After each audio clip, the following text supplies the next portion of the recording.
munaasabadan soo dhaweynta ah ee loo sameeyay wasiirka dhalinyarada iyo ciyaaraha dowlad goboleedka Hirshabelle Cabdiqani Cabdullaahi Jeenyo ee soo gaaray magaalada Beledweyne ee gobolka Hiiraan isla markaana ay soo qaban qaabiyeen ururka dhalinyarada gobolka Hiiraan laguna qabtay habeenkii xal ahaa hotel Dar es Salaam ee magaalada Beledweyne ayaa waxaa ka soo qayb galay mas'uuliyiin ka tirsan maamulka gobolka Hiiraan dhalinyarada haweenka iyo qaybaha kala duwan ee bulshada rayidka magaalada gudoomiyaha ururka dhalinyarada gobolka Hiiraan mudane Maxamed Cabdullaahi Buraale oo munaasabada ka hadlay ayaa kelmado soo dhaweyn u jeediyay wasiirka dhalinyarada iyo ciyaaraha maamulka Hirshabelle Cabdiqani Cabdullaahi Jeenyo waxaana geeska kale gudoomiye Buraale oo ku dhawaaqay xilliga ay qabsoomi doonto doorashada hoggaanka ururka dhalinyarada gobolka Hiiraan oo soo hayay muddo 5 sanadood ah maanta xafladan caawa waxaan ugu talagalnay soo dhaweynta wasiirkeena qaaliga Cabdiqani Jeenyo Cabdiqani Jeenyo oo wasiirka dhalinyarada iyo sportska Hirshabelle waxaa moodaa inuu ka duwan yahay wasiirada Hirshabelle runtii oo wasiir qaabilsan dhalinyaradii runtii aad noola shaqeeyay hadaan ay dhalinyarta waxaan rabnaa inaan u muujino on wixii uu naga kasbaday runtii hadaan ay dhalinta reer Hiiraan waxaan mar walba aan diyaar u nahay cidii markaas aan u muuqato inay dadka dalka wax u qabanayso inaan soo dhaweeyo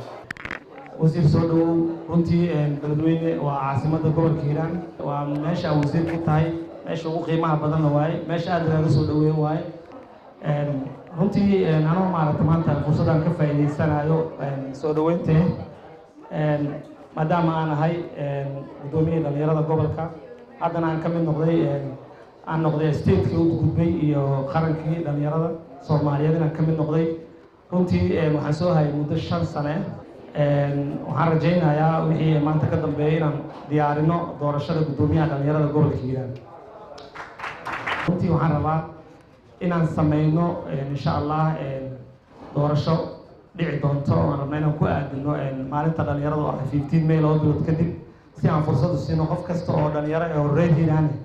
oo meel kasta oo adduunka ka joogo oo jaaniskaas raba inuu ka faa'iideysto u imaado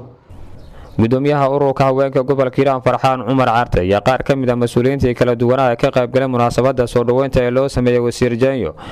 ayaa halkaas si wadajir ah uga soo jeediyay kelmado isugu jira soo dhaweyn iyo dardaaran loo jeediyay wasiirka dhalinyarada iyo ciyaaraha dowlad goboleedka Hirshabelle Cabdiqani Cabdullaahi Jeenyo waxaan leeyahay Jeenyo soo dhawow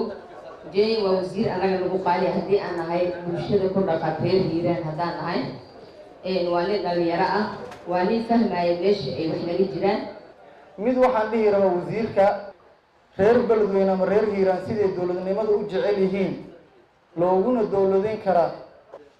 mararka qaar xildhibaanada Hirshabelle wasiirada hadii joogaan Muqdisho iyo Jowhar waxay ka shakiyaan inay wasiir yihiin ama xildhibaan yihiin laakiin Hiiraan markay joogaan feel ayaa loo soo galaa decision-kooduna waa lagu ixtiraamaa taa iyada ah waxay ka turjumaysaa dadka deegaankan inay yihiin dad u bisil dawladnimada wasiir Jeenyo waxaan leeyahay waa nasiib badan yahay madaxda gobolka waa imaan jirtay xaflad baa la sameeyay jiray xafladda caawa say munaasabada say u dhacayso anoo isdhahayo wasaaradiisa iyo dhalinyarada ayaa iskala sababtaan cid kasta oo dhalinyarada ka mid ah inay wasiirka barato ay la shaqeyso fursadaas laga wada faa'iideysto insha Allah waa idin rajay doonaa gudoomiyaha xigeenka siyaasadda iyo maaliyadda maamulka gobolka Hiiraan mudane Maslax Maxamed Cismaan oo ku hadlayay afka maamulka gobolka Hiiraan ayaa wasiirka ku soo dhaweeyay magaalada Beledweyne laba fursadood in caawa ka faa'iideysto labadaas fursadood kala ah in dhalinyarada aan baaq u diro dhalinyarada gobolka Hiiraan baaq waxaan u dirayaa in amniga laga shaqeeyo amniga Beledweyne hadduu hagaago amniga gobolka Hiiraan hagaagayo waxa hagaagayo amniga Soomaaliya markale waxaan leeyahay soo dhawow wasiirka sportska iyo ciyaaraha gobolka Hirshabelle saaxiibkay Cabdiqani Jeenyo ku soo dhaweynaa wasiirka wasaaradda sportska iyo ciyaaraha mudane Cabdiqani Jeenyo soo dhawow wasiirka wasaaradda dhalinyarada iyo ciyaaraha dowlad goboleedka Hirshabelle Cabdiqani Cabdullaahi Jeenyo ayaa ka mahad celiyay soo dhaweynta loo sameeyay faahfaahin ka bixiyay ujeedka socdaalkiisa oo ku yimid magaalada madaxda gobolka Hiiraan ee Beledweyne runtii magaalada uma imaan inaan soo dalxiiso waxaan u imid in aan fiiriyo garoomadii dhalinyaradu ku ciyaaraysay inaan helno meel youth center ah ayadana oo ay dhalinyaradu isticmaalaan waxaan soo aaday in aan ka warqabo dhibaatada ka jirta xagga dhalinyarada iyo sportiska aan kula laabto maamulka aan matalo ee Hirshabeelle runtiina waa arki doontiin insha Allah wasaaradda dhalinyarada iyo sportska isbedelka ee la timaado laakiin gacmaha aan isqabsano. Khalid Maxamed Ismaaciil Kacase, telefishinka caalamiga Soomaaliyeed, Beledweyne.